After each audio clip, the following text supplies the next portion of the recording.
Good morning sir. Good morning. मैं जानना चाहती हूँ कि हम सिचुएशन को बिल्कुल ऐसे कैसे देखें कि हमें सिचुएशन से बाहर निकलना है।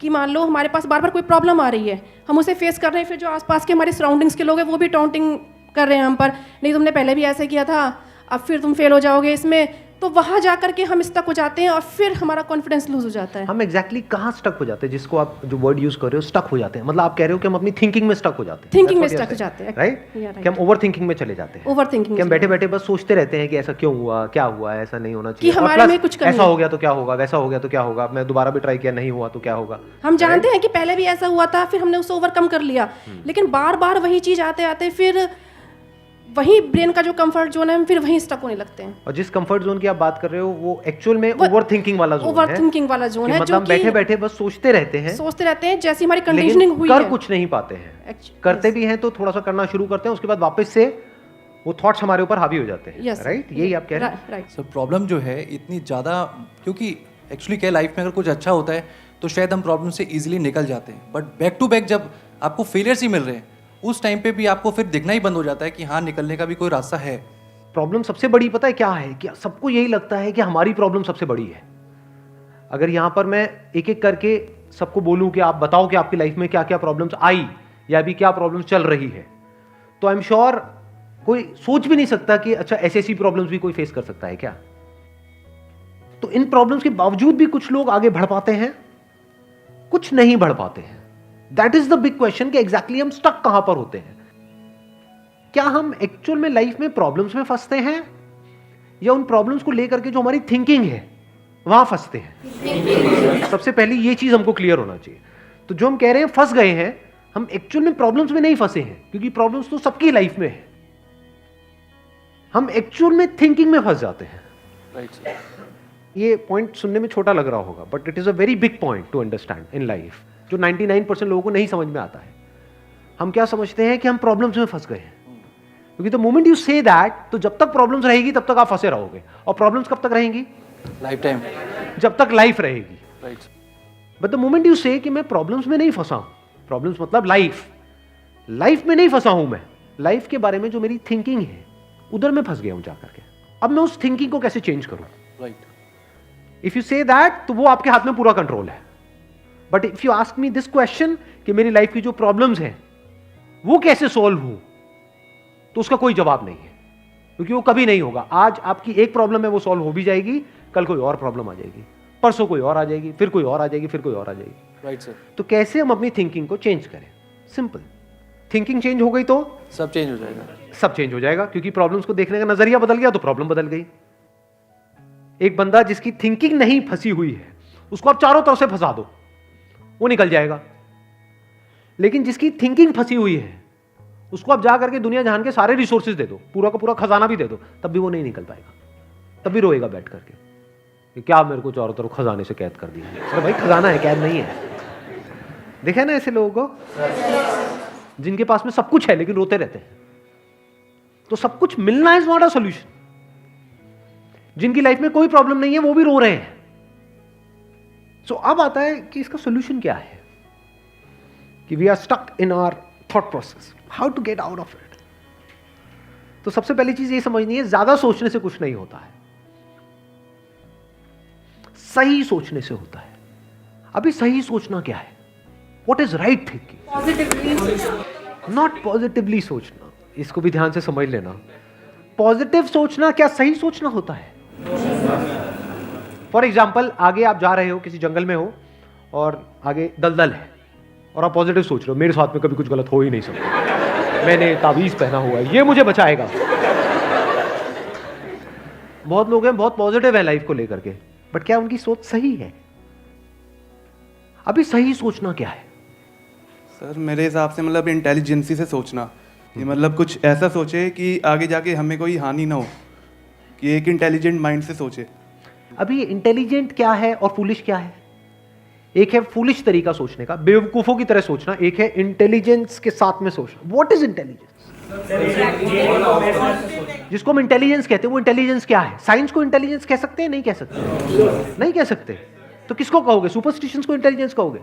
सुपरस्टिशंस मतलब क्या? बिलीफ, कुछ भी मान रखा है उसको पकड़ के बैठे हुए उसके हिसाब से एक्ट कर रहे हैं। उसको इंटेलिजेंस कहोगे या साइंस जिस तरीके से आगे बढ़ रही है उसको इंटेलिजेंस कहोगे? एग्जैक्टली। तो साइंटिफिक वे ऑफ थिंकिंग समझना पड़ेगा, वो क्या है, उसको अपनी लाइफ में लगाना पड़ेगा, तब आप कह सकते हो आपकी जो थिंकिंग है वो सही है। अब ये साइंटिफिक थिंकिंग मतलब क्या? रियलिटी को एज इट इज देख लेना, दैट इज साइंटिफिक थिंकिंग। यही तो है, और क्या है? There are laws of this universe, उसको एज इट इज देख लेना, उसको ऑब्जर्व करना, यही तो है साइंटिफिक थिंकिंग। उन लॉज को बदलना नहीं, क्योंकि साइंस बदल नहीं सकती उन लॉज को। लॉ ऑफ ग्रेविटी को साइंस बदल नहीं सकती है, उस लॉ को समझ करके उसके हिसाब से एक्ट कर सकती है। इसी साइंटिफिक थिंकिंग को अगर हमको अपनी लाइफ में लगाना हो तो इसका मतलब क्या? एक थिंकिंग हो सकती है लाइफ से रिलेटेड, जो भी आपके दिमाग में कचरा भरा पड़ा है बचपन से लेकर के आज तक, जैसा आपको समझाया गया है लाइफ के बारे में। किसने समझाया है? वो लोग जो खुद नहीं समझते, लाइफ के बारे में अपने अपने बिलीव्स बनाए हुए हैं, अपने अपने स्टैंड पॉइंट से लाइफ को देख रहे हैं। फॉर एग्जाम्पल, कोई हिंदू है तो एक तरीके से लाइफ को देख रहा है, कोई मुस्लिम है तो अलग तरीके से लाइफ को देख रहा है, क्रिश्चियन है तो अलग तरीके से देख रहा है। क्या सही है इन तीनों में से? कि तीनों को सही थिंकिंग कह सकते हैं? ना, क्योंकि आपस में लड़ झगड़ रहे हैं। साइंस में कोई लड़ाई झगड़ा होता है? अगर मैं किसी साइंटिफिक फैक्ट के बारे में बात करूंगा, क्या कोई हिंदू, मुस्लिम, क्रिश्चियन आकर के आपस में लड़ सकते हैं? नहीं। तो ये सही थिंकिंग है। एक है जो हमें सही लगता है, एक है जो सही होता है। दोनों में जमीन आसमान का फर्क है। एक है जो आपको सही लगता है, एक है जो सही है। तो साइंटिफिक थिंकिंग का मतलब क्या, अगर इसको हमको लाइफ में लगाना हो तो, यानी लाइफ को आप एज इट इज देखो, ऑब्जर्व करो, फिर उसके बारे में सोचो।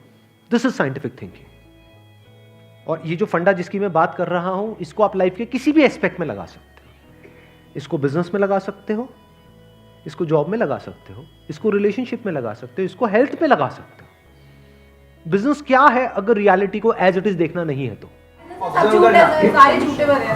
अब ये जो आपने कहा कि बिजनेस में सब झूठे भरे पड़े हैं, क्या ये सच है या आपका अपना एक स्टैंड पॉइंट है? अभी इन्होंने बोला कि बिजनेस में सब झूठे भरे पड़े हैं। अभी ऐसे ही यहाँ पे मैं अलग अलग लोगों से अलग अलग बातें पूछूंगा ना, तो सब बड़े कॉन्फिडेंस से बोलेंगे, as if they know it for sure. जैसे मैं पूछूंगा, हाँ भाई यहाँ पे किसी मेल का किसी का ब्रेकअप हुआ होगा, तो सारी लड़कियां ऐसी होती हैं, सब धोखेबाज हैं।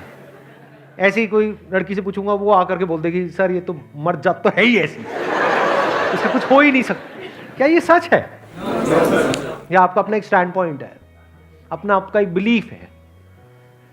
तो ध्यान से समझ लेना, इसका जो सबसे पहला स्टेप है वो है अंदर जो भी कुछ पड़ा हुआ है आपके, जो भी आपने मान रखा है उसको छोड़ दिया। अब आप हल्के फुल्के हो गए, अब एज इट इज देखा लाइफ को, लाइफ को ऑब्जर्व किया as life, not my life.